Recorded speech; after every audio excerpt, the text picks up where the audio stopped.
Honda city 2019 model വണ്ടിയാണ്. ഇതിൽ complaint വന്നത് 3-4 വർഷമായിട്ട് സ്റ്റില്ലായിട്ട് നിൽക്കുന്ന വണ്ടിയാണ്. OTT ഇല്ല, 4 വർഷം OTT ഇല്ല വണ്ടി, അങ്ങനെ നിൽക്കുന്ന വണ്ടിയാണ്. അതുകൊണ്ട് എലി വന്നിട്ട് ഫുള്ളായിട്ട് എന്തൊക്കെയോ ചെയ്തിട്ടുണ്ട് ഇതിനകത്ത്, ഒന്നും പറയാൻ പറ്റില്ല. സ്റ്റാർട്ടാകാതെ വന്ന വണ്ടിയാണ്, ക്രെയിനിൽ വന്ന വണ്ടിയാണത് നമ്മുടെ അടുത്താണ് വന്നിരിക്കുന്നത്. അത് കംപ്ലൈൻറ്റ് സ്റ്റാർട്ടാകുന്നില്ല, ബാറ്ററി ഇല്ല, ഒന്നും നോക്കിയില്ല അവർ. നേരെ 4 വർഷമായിട്ട് ഒരിടത്ത് നിൽക്കുമായിരുന്നു വണ്ടി. നേരെ കൊണ്ടുവന്നത് ഒന്നും നോക്കിയിട്ടില്ല അവർ, ബാറ്ററി വെച്ചിട്ടില്ല, ഒന്നും വെച്ചിട്ടില്ല. എന്നിട്ട് നേരെ കൊണ്ടുവന്ന് നമ്മുടെ അടുത്താണ്. നമ്മൾ നോക്കുമ്പോൾ എലി ഒരുപാട് കടിച്ചിട്ടുണ്ട് ഇതിനകത്ത്. എന്നിട്ട് വയറിംഗ് ഒക്കെ റിലീസാക്കി, ഇനിയും റിലീസാക്കാനുണ്ട്. എൻജിൻ്റെ വയറിംഗ് കിറ്റ് കംപ്ലീറ്റ് ആയിട്ട് ക്ലിയർ ആയിട്ടുണ്ട്. ഉള്ളിലേക്ക് കയറിയിട്ടില്ല, ക്യാബിൻ്റെ ഉള്ളിലേക്ക് കയറിയിട്ടില്ല. എൻജിൻ റൂമിൽ മാത്രമാണ് കയറിയത്. വണ്ടി ഈ കണ്ടീഷനിലാണ് നിൽക്കുന്നത് അടക്കം, കണ്ടില്ല. എന്നിട്ട് നമ്മൾ വയറിങ്ങിൻ്റെ കിറ്റ് കംപ്ലീറ്റും വണ്ടി ഒരു 4 വർഷം നിന്നപ്പോഴാണ് ഇതുപോലെ ആയത്. ഇനിയിപ്പോൾ ക്ലീൻ ചെയ്യണം, വാഷ് ചെയ്യണം, പോളിഷ് ചെയ്യണം. പിന്നെ ഫ്രണ്ട് ബമ്പറും ബുദ്ധിമുട്ടാണ്. അങ്ങനെ നിന്നത് കൊണ്ടാണ് വന്നത്. ബമ്പർ അടക്കം നേരെ കമ്പി വെച്ചിട്ട് കെട്ടി വരിച്ചിട്ടാണ് കൊണ്ടുവന്നത്. അങ്ങനെ കൊണ്ടുവരാനും പറ്റില്ല, ട്രെയിനിലാണ് വണ്ടി വന്നത്. ഏകദേശം ക്ലിയറാക്കി. ഇതിന് ബാറ്ററി പുതിയത് മാറ്റിയിട്ടുണ്ട് ഇതിനകത്ത്. പിന്നെ ഡാമേജ് വന്നത് ടയറടക്കം പൊട്ടി നിൽക്കുമായിരുന്നു, 2 സൈഡും, പിന്നെ 4 സൈഡും പൊട്ടി. അത് ഒരുപാട് ദിവസം നിന്നതുകൊണ്ട് അത് ഡാമേജായി. ഇങ്ങനെ എയർ ഇല്ലാതെ നിന്നതല്ലേ, ആ ടയറടക്കം ഡാമേജാണ്.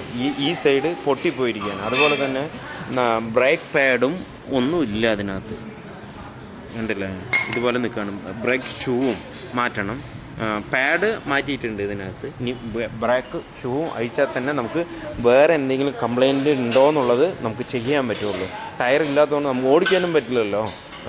ടയറുണ്ട്, എയറില്ല, പൊട്ടിപ്പോയിരിക്കുകയാണ് ടയർ ഒരെണ്ണം റൈറ്റ് സൈഡ്. അത് കഴിഞ്ഞാൽ തന്നെ, അത് കസ്റ്റമറിൻ്റെ തന്നെ പറഞ്ഞിട്ടുണ്ട്, ആ ടയർ കിട്ടിയാൽ തന്നെ നമുക്ക് ഓടിച്ച് നോക്കിയിട്ട്, ഇത്രയും വർഷം നിന്നതല്ലേ, 4 വർഷം 4-5 വർഷം എത്രയാണെന്നുള്ളത് ഞാൻ ചോദിച്ചിട്ടില്ല. ഇങ്ങനെ നിന്നപ്പോൾ വേറെ എന്തെങ്കിലും കംപ്ലൈൻറ്റ് വന്നോ എന്നുള്ളത് നോക്കണം. എൻജിൻ സ്റ്റാർട്ടാക്കിയിട്ടുണ്ട്, സ്റ്റാർട്ടായി. പിന്നെ ഓയിൽ സർവീസും ചെയ്തിട്ടുണ്ട്, ഓയിൽ അടക്കം മാറ്റിയിട്ടുണ്ട്. അത് ഓയിൽ നേരത്തെ ഉണ്ടായിരുന്നത് ഡൗൺ ആയിട്ട് ഉള്ള ഓയിലാണ്, അതും മാറ്റിയിട്ടുണ്ട്.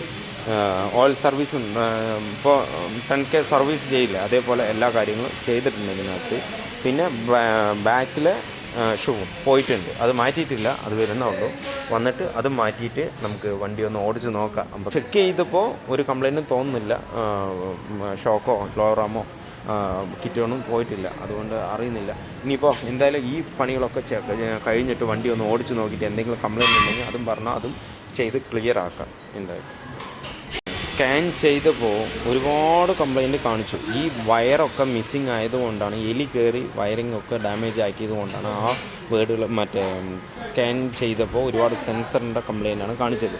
എല്ലാം ക്ലിയർ ചെയ്തിട്ടുണ്ട്. ഇപ്പോൾ സ്കാൻ ചെയ്യുമ്പോൾ അധികം ബുദ്ധിമുട്ടില്ല, 2 കംപ്ലൈൻറ്റ് മാത്രമേ ഉള്ളൂ. അത് ABSൻ്റെയും പിന്നെ വേറെ എന്തോ ഒരു കംപ്ലൈൻറ്റ്, അത് മാത്രമേ ഉള്ളൂ. അത് കുഴപ്പമില്ല. വീൽ ബെയറിംഗ് അല്ല, മറ്റേ ABSൻ്റെ വാർണിംഗ് ലൈറ്റ് വരുന്നതും എവിടെയോ ഒരു വയർ മിസ്സിങ് ആയിട്ടുണ്ടാവും തോന്നുന്നു. എന്തായാലും വണ്ടി ഓടിച്ച് നോക്കിയാൽ തന്നെ വേറെ എന്തെങ്കിലും കംപ്ലൈൻറ്റ് ഉള്ളത് അറിയുള്ളൂ. അതിൻ്റെ മറുപടി ഉണ്ടോ ഇല്ലയോ എന്നുള്ളത് നോക്കാം. എന്താ കംപ്ലൈൻറ്റ് എന്നുള്ളത് അറിയില്ല. അപ്പോൾ വന്നതും എനിക്ക് ഓടിക്കാനേ പറ്റിയില്ല. അപ്പോൾ എന്തായാലും ഒന്ന് ഓടിച്ച് നോക്കാം. ഇതൊന്ന് വെള്ളം ഇട്ട് ഒന്ന് തുടയ്ക്കണം, എന്നാൽ തന്നെ ഫ്രണ്ടിൽ കാണുന്നുണ്ട്, എന്നാലും കാണുന്നില്ല. അപ്പോൾ വാഷ് ചെയ്തിട്ട്, ഫുൾ വാഷല്ല, ഈ ഗ്ലാസ് മാത്രം ഒന്ന് തുടച്ചിട്ട് ഓടിക്കാമെന്ന് തോന്നുന്നു. പിന്നെ ഉള്ളിലേക്കും കയറിയിട്ടുണ്ടെന്ന് തോന്നുന്നു, ഇവിടെയൊക്കെ ഡാമേജാണ്. അതുപോലെയല്ല, ബാറ്ററിൻ്റെ ഇതിൻ്റെ കീയിൻ്റെ ബാറ്ററിയും പോയിട്ടുണ്ട്. അതുകൊണ്ട് ഇപ്പോൾ സ്റ്റാർട്ടിങ്ങിൽ തൊട്ടാൽ വരുന്നേ ഇല്ല, കണ്ടില്ലേ, ഓണാകുന്നുണ്ട് പക്ഷേ സ്റ്റാർട്ടാവുന്നില്ല. അത് ഈ കീ വെച്ചിട്ട് ആക്കിയ അപ്പോഴും കമ്മിയാണ്. എന്താണെന്ന് വെച്ചാൽ കീൻ്റെ ബാറ്ററി ഇല്ലാത്തത് കൊണ്ടാണെന്ന് തോന്നുന്നു. ഒന്നുകൂടെ നോക്കട്ടെ. കീൻ്റെ ബാറ്ററി ഇല്ലാത്തത് കൊണ്ടാണ് കേട്ടോ. അതുകൊണ്ട് വാർണിംഗ് ലൈറ്റും വരുന്നുണ്ട്. കീൻ്റെയാണ്.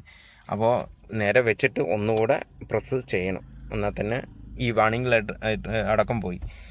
ഈ കീ വെച്ചില്ല എന്നുണ്ടെങ്കിൽ വെച്ചാൽ തന്നെ അത് ഡൗൺ ആകുന്നുള്ളൂ. ഇല്ലയെന്നുണ്ടെങ്കിൽ ആ വാർണിംഗ് ലൈറ്റ് വന്നുകൊണ്ടേ ഇരിക്കുന്നുണ്ട്. കീ ഇങ്ങനെ വെക്കണം. വെച്ചാൽ തന്നെ സ്റ്റാർട്ടാവുള്ളൂ. വെച്ചുകൊണ്ട് പ്രസ് ചെയ്താൽ സ്റ്റാർട്ടാവും. ഇല്ലയെന്നുണ്ടെങ്കിൽ സ്റ്റാർട്ടാവില്ല. ഇതിൽ വന്നിട്ട് ABSൻ്റെ വാർണിംഗ് ലൈറ്റ് ഉണ്ട്. ഹാൻഡ് ബ്രേക്കിൻ്റെ വാർണിംഗ് ലൈറ്റാണ് വരുന്നത്. അത് കുഴപ്പമില്ല. എന്തായാലും നമുക്ക് ഒന്ന് വാഷും ചെയ്തിട്ട് വണ്ടി ഓടിച്ച് നോക്കാം. മെയിനായിട്ട് കംപ്ലൈൻ്റ് ഉള്ളത് 2 ഫ്രണ്ടിലെയും ബാക്കിലെയും ഷോക്ക് പോയിട്ടുണ്ട്. മാറ്റി തന്നെ വേണം. അതുമാത്രമല്ല ഫ്രണ്ടിലൊരു സൗണ്ടും ഉണ്ട്. അത് ബമ്പർ മുട്ടുകയാണോ ഇനിയിപ്പോൾ അടിയിലുള്ള കവർ മുട്ടുകയാണോ എന്ന് നോക്കണം. ഫ്രണ്ടിലൊരു സൗണ്ട് ഉണ്ട്. എന്തായാലും നോക്കാം. അതൊന്നും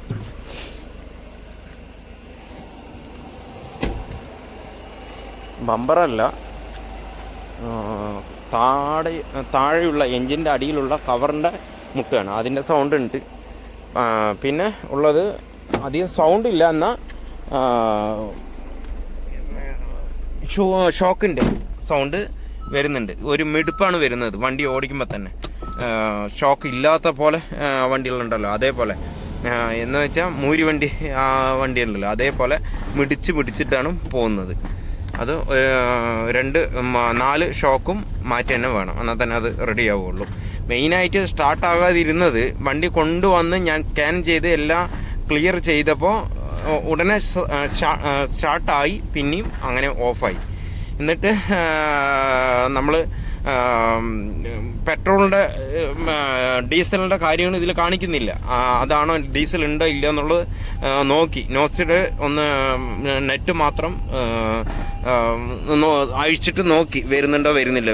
ഡീസൽ വരുന്നുണ്ട്, പക്ഷേ അതിൻ്റെ സ്മെല്ല് വന്നിട്ട് ബാഡായിട്ടുള്ള സ്മെല്ല്. എന്താണെന്ന് വെച്ച് കഴിഞ്ഞാൽ ഈ 4-5 വർഷമായില്ലേ വണ്ടി ഓടിച്ചിട്ട് അങ്ങനെ നിന്നിട്ട്, അതിൻ്റെ ഒരു സ്മെല്ലുണ്ടായിരുന്നു. അതുകൊണ്ടാണ് ഡീസൽ കംപ്ലൈൻറ്റ് കൊണ്ടാണ് പിന്നെയും ആകാതെ ഇരുന്നത്.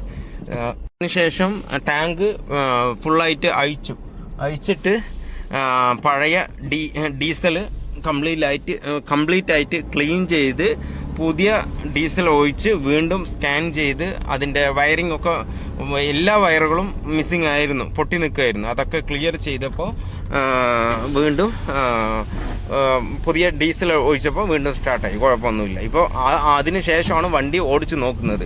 അധികം കംപ്ലൈൻ്റ് ഒന്നുമില്ല, നോർമൽ ആയിട്ടാണ് നിൽക്കുന്നത്. പക്ഷേ ഷോക്ക് മാത്രം ഒരു ചെറിയ ബുദ്ധിമുട്ടുണ്ട്, ചെറുതായിട്ട്. അത് കറക്റ്റായിട്ട് ബുഷ് അങ്ങോട്ടും ഇങ്ങോട്ടും പോകുന്നില്ല വണ്ടി. അങ്ങനെ ഞാൻ പറഞ്ഞില്ലേ, കാള വണ്ടി പോലെ അങ്ങനെ നിൽക്കുകയാണ്. അതേപോലെ 4 ഷോക്കും ഒന്ന് മാറ്റിയാൽ മതി. എന്തായാലും കസ്റ്റമറെ വിളിച്ച് ചോദിക്കണമല്ലോ, ചോദിച്ചിട്ടേ ഞാൻ മാറ്റുള്ളൂ. ഇപ്പോൾ നമ്മൾ വർക്ക് ചെയ്തപ്പോൾ ഏകദേശം ക്ലിയറാണ്. ABSൻ്റെ വാർണിംഗ് ലൈറ്റ് മാത്രം കത്തുന്നുണ്ട്. അതും എന്താണെന്ന് നോക്കണം. റിയർ ABSൻ്റെ സെൻസർ ആയിരിക്കും, ഇല്ലെങ്കിൽ വയറിങ് എന്തെങ്കിലും കംപ്ലൈൻ്റ് ആയിരിക്കും തോന്നുന്നുണ്ട്. സെൻസർ നോക്കി ഞാൻ, സെൻസറൊക്കെ ഉണ്ട്. വയറിങ് എന്തെങ്കിലും മിസ്സിങ് ആയിരിക്കും ഇങ്ങനെ വാർണിംഗ് ലൈറ്റ് വരുന്നത്. എന്തായാലും നോക്കാം. അത് മാത്രമേ ഉള്ളൂ. എന്തായാലും നമുക്ക് ഇനിയിപ്പോൾ കൊടുക്കേണ്ടത് അലൈൻമെൻറ്റിന് കൊടുക്കണം. അതുപോലെ തന്നെ ടയറും മാറ്റണം. അലൈൻമെൻറ്റ് ചെയ്യുമ്പോൾ ആ ടയർ മാറ്റിയിട്ട് അലൈൻമെൻറ്റ് ചെയ്താൽ മതി. അത് അലൈൻമെൻറ്റ് ചെയ്യുന്ന ആൾക്കാരുടെ അടുത്ത് തന്നെ പറയാം. നമുക്ക് ടയർ മാറ്റിയിട്ട് അലൈൻമെൻറ്റ് ചെയ്താൽ മതി എന്ന് പറയാം. അത്രേ ഉള്ളൂ. ബാക്കിയുള്ള പ്രശ്നമെല്ലാം സോൾവ് ആയിട്ടുണ്ട്. ഇനിയിപ്പോൾ ബുദ്ധിമുട്ടില്ല. എൻജിനടക്കം ഗുഡായിട്ടുള്ള എൻജിനാണ്, ബുദ്ധിമുട്ടേ ഇല്ല. ഓടിക്കുമ്പോൾ തന്നെ നമുക്കറിയാം എൻജിൻ്റെ പ്രശ്നമുണ്ടെന്നുണ്ടെങ്കിൽ. പ്രശ്നമില്ല, ക്ലച്ചിൻ്റെ പ്രശ്നമില്ല. RPM അടക്കം ഗുഡായിട്ട് പോകുന്നുണ്ട്, പുള്ളിങ് അടക്കം ഗുഡായിട്ട് പോകുന്നുണ്ട്. ബാഡൊന്നുമില്ല. അപ്പോൾ നമുക്ക് ഇതിന് മാത്രം പറഞ്ഞിട്ട് കസ്റ്റമർക്ക് വണ്ടി കൊടുക്കാം. പിന്നെ പെയിൻറ്റിങ്ങും അതേപോലെ ചെറുതായിട്ടുള്ള പാച്ച് വർക്കും ഉണ്ട്, അതും കൂടെ ചെയ്യണം. എന്താണെന്ന് വെച്ചാൽ വെള്ളം അടക്കം ലീക്ക് വരുന്നുണ്ട് ഈ സൈഡ്. അത് അകത്ത് വരുന്നുണ്ട്. വാഷ് നമ്മൾ ഗ്ലാസ് മാത്രം ഒന്ന് വാഷ് ചെയ്താണ്, അപ്പോൾ തന്നെ വെള്ളം ഇറങ്ങുന്നുണ്ട്. ടിങ്കറിങ് വർക്കും ചെയ്യണം, പെയിൻറ്റിങ് വർക്കും ചെയ്യണം. അതിനുശേഷം വണ്ടി കൊടുത്തു വിടാം. ഇപ്പോൾ ഷോക്ക് പ്രശ്നമില്ലയെന്ന് തോന്നുന്നു. എന്താണെന്ന് വെച്ച് കഴിഞ്ഞാൽ ഒരു 4 വർഷം അങ്ങനെ നിന്നതല്ലേ. ഇപ്പം നമ്മളൊരു 10 കിലോമീറ്റർ ഓടിച്ചിട്ടുണ്ട്. അപ്പോൾ ഏകദേശം അത് അങ്ങോട്ടും ഇങ്ങോട്ടും സ്റ്റക്കായി നിന്നില്ലേ, അതുകൊണ്ടാണ് ഈ ഷോക്കിൻ്റെ പ്രശ്നം വന്നത്. ഒന്ന് 10 കിലോമീറ്റർ ഓടിച്ചപ്പോൾ തന്നെ അത് റിലീസായി. ഷോക്ക് അങ്ങോട്ടും ഇങ്ങോട്ടും വരുന്നുണ്ട്. ഇപ്പോൾ കുഴപ്പമില്ല. ഓഫ് റോഡ് പോകുമ്പോൾ തന്നെ ഇപ്പോൾ കുഴപ്പമില്ല. അപ്പോൾ പിന്നെ അത് ഷോക്ക് മാറ്റേണ്ട ആവശ്യമില്ല എന്ന് തോന്നുന്നുണ്ട്. പാച്ച് വർക്കും പെയിൻറ്റിങ് മാത്രം ചെയ്താൽ മതി, അത്രേ ഉള്ളൂ. ബാക്കിയെല്ലാം ക്ലിയർ ആണ് എന്ന് തോന്നുന്നുണ്ട്. ഒന്നുകൂടെ എല്ലാം അതുപോലെ പെയിൻറ്റിങ്ങും ടിങ്കറിങ് വർക്കിട്ട് ഒന്നുകൂടെ നമുക്ക് ഓടിച്ച് നോക്കിയാൽ ഏകദേശം വണ്ടി കൊടുക്കാൻ തോന്നുന്നുണ്ട്. എന്താണെന്ന് വെച്ചാൽ എൻജിനടക്കം ഗുഡാണ്, പ്രശ്നമില്ല. അത് പാച്ച് വർക്ക് ഉള്ളത് ഒരുപാട് നാൾ നിന്നപ്പോഴാണ് ഈ ഇവിടെ ഒക്കെ ഡാമേജ് ആയിരിക്കുന്നത്. ഇതിൽ കൂടെ വെള്ളം നേരെ താഴെ വരുന്നുണ്ട്, സീറ്റിലടക്കം വരുന്നുണ്ട്, കണ്ടില്ലേ, സീറ്റിലടക്കം വരികയാണ്. അപ്പോൾ അതൊന്ന് ചെയ്തിട്ട് പെയിൻറ്റിങ് അടിച്ച് ബമ്പറടക്കം പൊട്ടി നിൽക്കുകയാണ്. ടിങ്കർ വർക്ക് ഫിറ്റ് ചെയ്തിട്ട് വാട്ടർ വാഷും ചെയ്ത് പോളിഷും ചെയ്തിട്ട് വണ്ടി കൊടുക്കാം, അതാണ് ബെറ്റർ. ഇപ്പോൾ എൻജിനും ബുദ്ധിമുട്ടില്ല, ഷോക്കിനും പ്രശ്നമില്ല എന്ന് തോന്നുന്നു. നമ്മൾ എടുക്കുമ്പോൾ തന്നെ ഒരു മിടുപ്പുണ്ടായിരുന്നു, ഞാൻ പറഞ്ഞല്ലേ, ഒരു ഷേക്കേ ഇല്ല. ഇപ്പോൾ അത്യാവശ്യം കുഴപ്പമില്ല. ഒരു 10 കിലോമീറ്റർ പോയപ്പോൾ തന്നെ ഇപ്പോൾ ഗുഡാണ്, അങ്ങോട്ടും ഇങ്ങോട്ടും ഷേക്ക് ആകുന്നുണ്ട്. അത് സ്റ്റക്കായി നിന്നപ്പോഴാണ് ആ പ്രശ്നം വന്നതെന്ന് തോന്നുന്നു എനിക്ക്. ഇപ്പോൾ വേറെ സൗണ്ടോ ഒന്നും ഇല്ല, വീൽ ബെയറിങ്ങും പോയിട്ടില്ല. അങ്ങനെ നിന്നപ്പോൾ തന്നെ വീൽ ബെയറിങ് പോകുമെന്ന് വിചാരിച്ചു ഞാൻ, പക്ഷേ വീൽ ബെയറിങ്ങും പോയിട്ടില്ല, ഗുഡാണ്.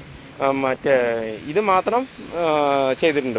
ഫ്രണ്ടിലെ ബ്രേക്ക് പാഡും ബാക്കിലെ ബ്രേക്ക് ഷൂവും മാറ്റിയിട്ടുണ്ട്. അത് പിന്നെ കുഴപ്പമില്ല, അത് ഡാമേജ് ആയിരുന്നു, അതുകൊണ്ടാണ് മാറ്റിയത്. ഇപ്പോൾ കുഴപ്പമില്ല. അങ്ങനെ തന്നെ ഈ വർക്ക് മാത്രം ചെയ്തിട്ട് വണ്ടി നമുക്ക് കൊടുത്തു വിടാം. വീഡിയോ ഇഷ്ടമായാൽ ലൈക്ക് ചെയ്യൂ, സപ്പോർട്ട് ചെയ്യൂ, സബ്സ്ക്രൈബ് ചെയ്യൂ. Thank you.